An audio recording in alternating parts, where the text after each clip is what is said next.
You kind of need to separate yourself from the defender to be open. Yeah. Yeah. You got to think about that. All right. Okay. And listen, we're in the trade deadline. What do most people have us going and getting? A wide receiver. I rest my case, I think.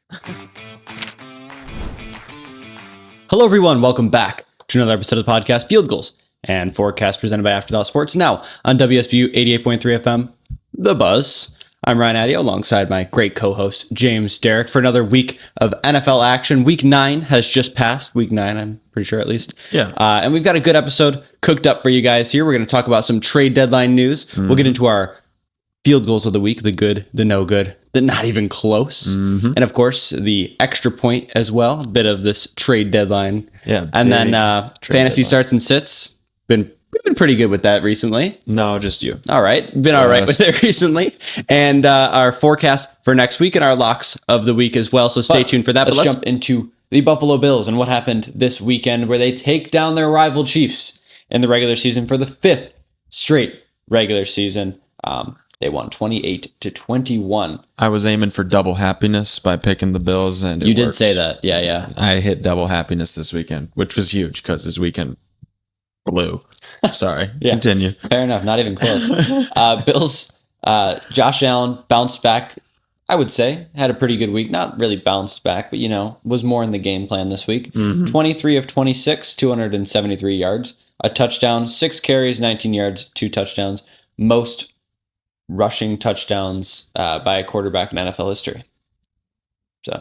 And he's got plenty of time to go. Yeah. And then, of course, James Cook, always the focal point. 27 carries, 114 yards. Ty Johnson did have that one touchdown while he was slightly injured. And then, of course, the Chiefs allowed 100 rushing yards for the first time this year.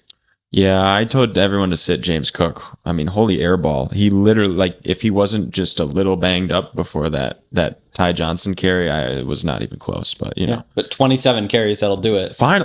That's what we've needed to do against the Chiefs. Just never done it. So I was thinking, we still wouldn't do it, but we did. So, honestly, great job. But yeah. And then, of course, Dalton Kincaid, the wide receiver one, of course. 6 receptions, 101 yards, a touchdown. And honestly, the big thing about this one is the defense stepped up. 100% defense stepped up. They forced the Chiefs to their largest halftime deficit of the season. That's fun. That's pretty good. Buffalo. Max Harrison played extremely well. He snagged that interception at the end of the game to kind of make things much harder for the Chiefs. And then I actually thought he was keeping up with Worthy very well. He has great speed. And I think maybe probably why we drafted him. Not just to cover Worthy, but those deep threats for sure. Deep threats, but Worthy in particular. You have to imagine that's in the back of our mind. When we saw him shaking hands with everyone at the draft, we're like, oh, we drafted him because he's nice. He's super, cool guy. No, it's the speed. And speed kills. And there was actually, you were talking to me during the game after they threw a deep ball to Worthy. It was an incomplete pass. I don't know if it went over his head or what, but he was step for step. Yeah, I actually was very impressed with his performance. And then, of course, Mahomes was 15 for 34. His lowest regular season completion percentage in his career. No touchdowns, but an interception. Talk about struggles. And honestly, I blame it on the offensive line a bit. Can't blame his receivers. No. I think they were pretty much open. The run game was not really there. Pacheco was out. Hunt had 11 carries for about 50 yards and a touchdown. Rashee Rice had 4 receptions, 80 yards, 2 carries, 6 yards, touchdown. And that Wildcat where he literally just walked right in. But lowest completion percentage in his career. That doesn't just happen. No, and Ed Oliver had a torn bicep. He didn't even play. We got a tremendous job from our front 4 or 5, however many we had there. Hoyt played well. Bosa played well. I mean, it was a combination of a lot of guys. And, I think we kind of built ourselves to beat the Chiefs this year in particular. Yeah, and honestly, I mean, I'm not going to lie. This does happen every year. It happens every straight year. Winning the regular season doesn't really mean much. Just doesn't mean anything. This is the 7th game between the two teams where the game was decided by less than 10 points. I assume we're going to see them again in the playoffs. Does this game mean anything to you?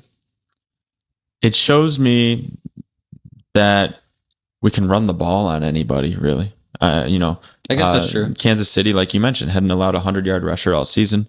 And I mean, James Cook, he had 27 carries for 114. That's, the math on that, it's not extremely efficient, but it's going to do the job. And that is what you need. Keep Patrick Mahomes off the field. Keep him shivering on the sideline because you know what?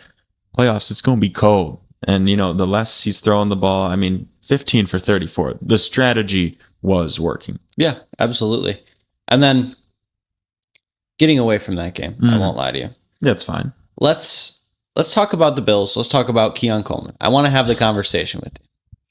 We're entering week 10. Remember when he tricked us in week 1? He had a great game. A little bit.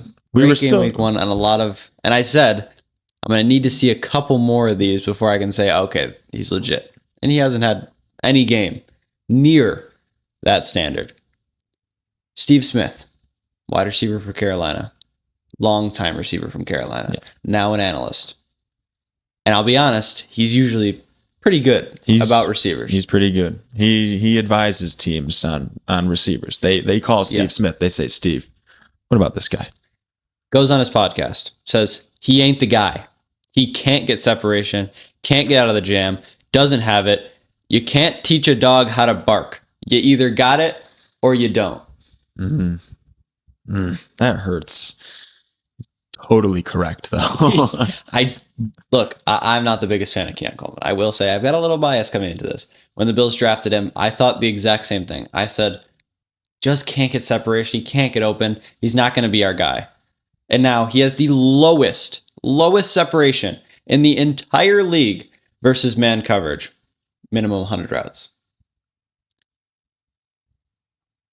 Yeah.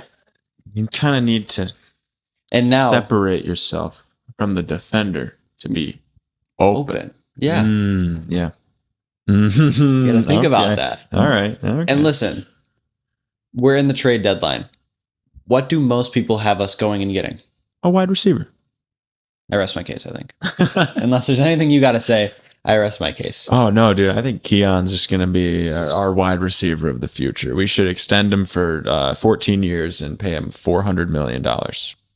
No. Yeah. No, I agree with you 100%. Every Bills fan does. And that's a massive sweeping generality, but it's true. He's got time. At the end of the day, he has time, but can't teach a dog how to bark. It's getting grainy, I will say. And of course, wrapping it up here, next week versus the Dolphins, not worried about it. Do you think this might be Mike McDaniel's last game? I think the Buffalo Bills should trade, maybe they're like their copying machine for Mike McDaniel's. You know what? That's actually probably the best idea I've heard. Someone should infiltrate the Miami Dolphins building, maybe go up to their offices and be like, all right, like that episode of The Office. Do you guys want new chairs or a new copying machine? Kind of thing. You know what I mean? Yeah. And be like, all right, give us Mike.